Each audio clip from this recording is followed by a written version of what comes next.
सोलापूर विजापूर रोडवरील आरटीओ कार्यालयाकडे वळणाऱ्या रस्त्यालगत असलेल्या एका वाईन शॉपसमोर मद्यपींचा उच्छाद वाढल्याचे चित्र पाहायला मिळत आहे.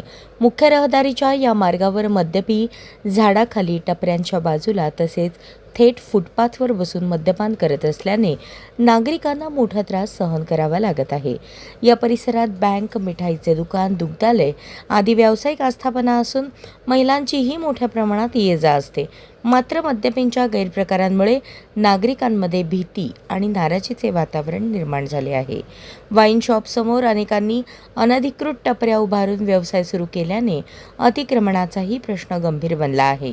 या प्रकाराबाबत सामाजिक कार्यकर्ते व विविध संघटनांनी पोलीस प्रशासन, अतिक्रमण विभाग आणि राज्य उत्पादन शुल्क विभागाकडे अनेकदा तक्रारी केल्या आहेत. मात्र अद्याप कोणतीही ठोस कारवाई न झाल्याने नागरिकांनी संताप व्यक्त केला असून संबंधित विभाग कारवाई कधी करणार याकडे सर्वांचे लक्ष लागले आहे.